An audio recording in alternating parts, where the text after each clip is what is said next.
can we welcome our next entrepreneur at the same time, Aanya? How's it going, Aanya? Oh.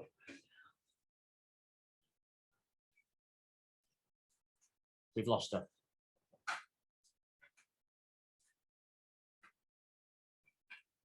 Hold on. Let's try to get her back. There we are. Hi, Aanya. Can you hear us? Hello. Hi. Whenever you're ready, we'd love to see your presentation. Share it and let's see what you got. All right.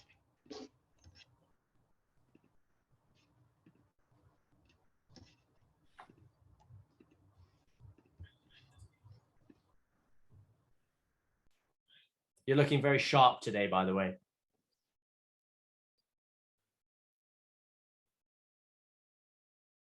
Here we go. Oh, you're muted, by the way.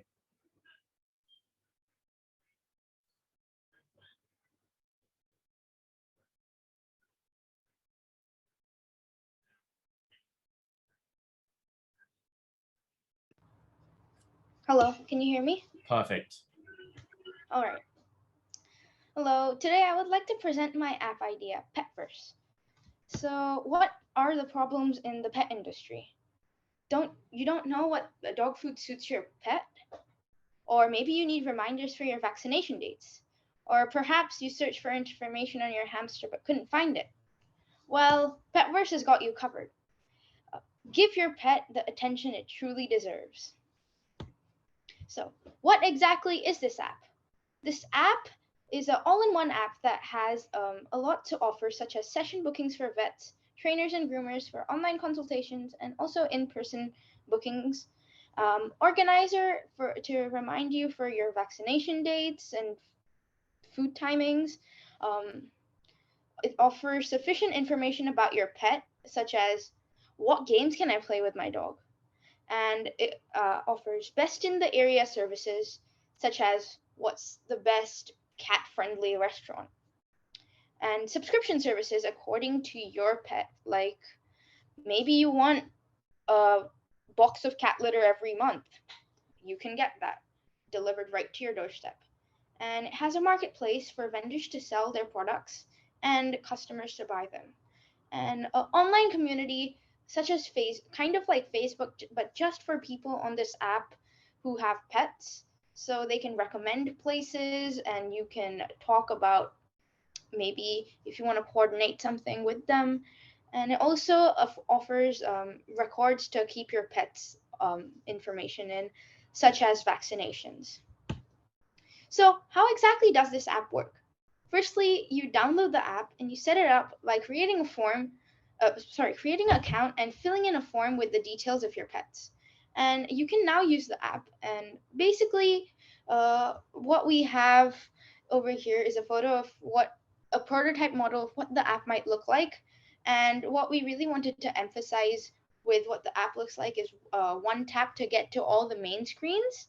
So that's kind of what we would like. And all the area in between settings and the Petverse logo is for you to have specialized content just for what you view, such as, oh, what games can I play? Because you have previously been searching up what games can you play. And you would set it up just like you would set up a Fitbit app, except without linking a device. So what exactly is the market size? This is a very, very big market, and there's been a growth in the pet food industry by 3.11% from a study from Statistica. And this impacts us directly because once we get enough consumers, we will have majority of their things going through us, since it already has a marketplace for people to buy things on there. And there's a growth in pet prices due to higher pet prices still due to COVID-19. And this information comes from an interview with a pet store and also Business Times article. And this is really great for us and a really good business opportunity for us, because this shows that there's a higher amount of pets just in Singapore.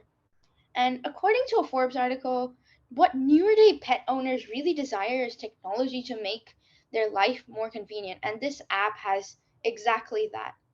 And what really gives this app opportunity to scale is the triple to 275 billion dollars in this pet care industry. And this is from Morgan Stanley, which is also a trusted source. And if we continue growing by a 6.1 estimated compound annual growth rate, the figure of the pet market industry would reach 350 billion by 2027, and that's only 5 years away. And since we're gonna have this app in Singapore, there's a 19% growth rate in just 5 years. So this is all really good for our app. The target market for this app is millennials and young adults. Basically people who are comfortable using technology, and also people who want to use technology to make their lives easier. And it's also kind of focused to middle class people and rich people, because they have the opportunity to spend a little amount of money, and they would be willing to spend that little amount of money just to make it easier for themselves. So what exactly are the competitors in this market? We have 6 apps that are one of the top apps for pets, but as you can see, they're mostly focused to dogs. So that's another good thing about this app, which is it's for all house pets. You can name it like hamsters, dogs, cats, anything. So first we have Pup to Date, which is basically a record tracker for all your dog, and it gives you notifications. And then we have Pup Talks, what your dog can eat and what not. And then we have Babble Bark, which is again like Pup to Date. And Bring Fido is a GPS locator for services around your area, like the best in the area, such as dog food, best pet shops. And Good Pup is a training app, which basically has online consultations and ways to train your pets, and pet first aid. So in case your pet, something bad happens to your pet, you know exactly what to do. So what these apps really don't have to offer that our app has is that it's catered to our apps is one-stop shop for all your pet Excuse me, needs. Anya. I'm going to interrupt you there. That's about 5 minutes. I'm going to interrupt you there. And I'm actually going to start with the question. I'd love to know, just before the judges get to anywhere, how is your business going to make money? And let's start with that as the question as we go forward into this question period. Go ahead. Go for it. All right. So how our business aims to make money is we have a plan, which is a 1 year. For year 1, we would like to start off with just one small feature, which is going to be free. So first year, we won't really be making that much revenue, except for the fact that it's going to be an online booking session where the vets who do get bookings from this app will have to pay a very small amount of money. Then year 2, we would like to charge both the customers and for premium services, which include the pet subscriptions and personalized pet information, etc., etc.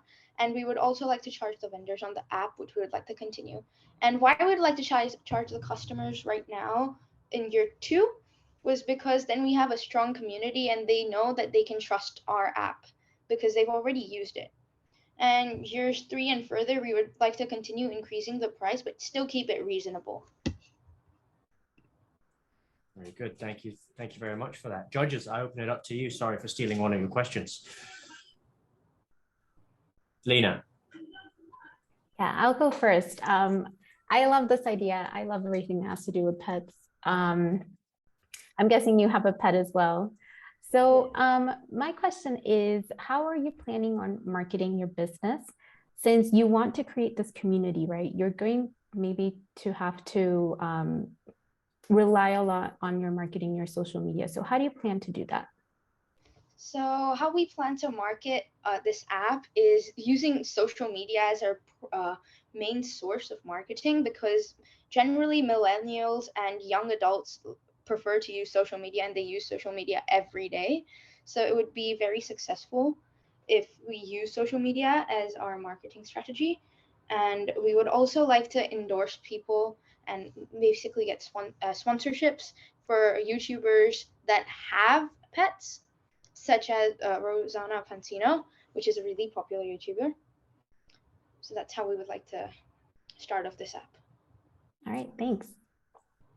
Fantastic. Ishita, we'll go straight over to you.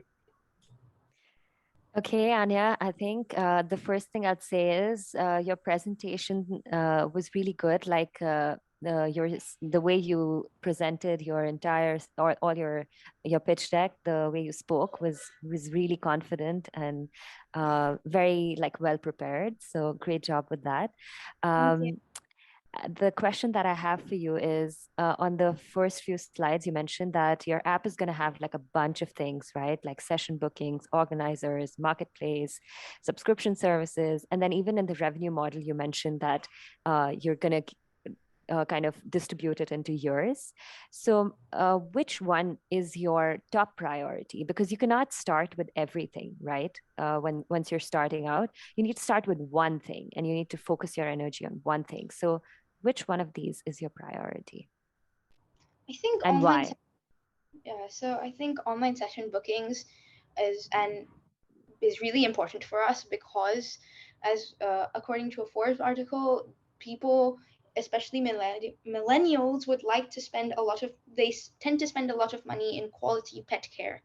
So having a good quality grooming and good quality pet vets would be really important for them, right? So that's why I would like to prioritize that. And take it from there. Okay. Yeah. Okay, good job. Thank you. Cool, thank you. And Khan, after you.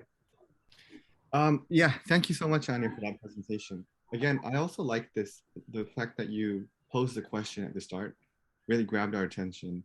You're asking questions that we can relate to. So really wanted to make me listen more and like understand what you're trying to do here. The question I have is, you listed 6 competitors and they all seem to focus on, I think, dogs, right? You're saying. Why do you think that is? Why do you think there's 6 major players that are all focusing on dogs and not other pets? Because the dogs are most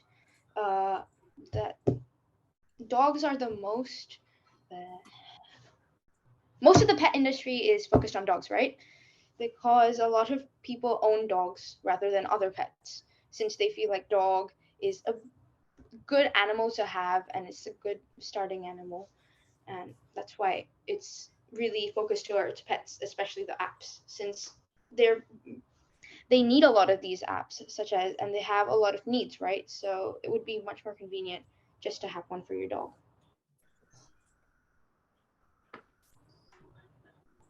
Okay. Thank you. Cool, Anya, I've already popped the poll up, so that has been going while you answered that final question. I really appreciate your presentation. It looks like the super app for pets that's coming up, honestly, and it'd be so sick if that actually came up. Because I personally, my sister has this little leopard gecko, and she would totally like buy into that sort of thing. Like that's totally her sort of thing. So anyway, thank you for your presentation, Anya. Really appreciate it. All right, judges, I'm going to direct you to your score sheets for a second. We'll give you 20, 30 seconds. And then I'm going to invite our next young entrepreneur up onto stage. In fact, entrepreneurs for this next one.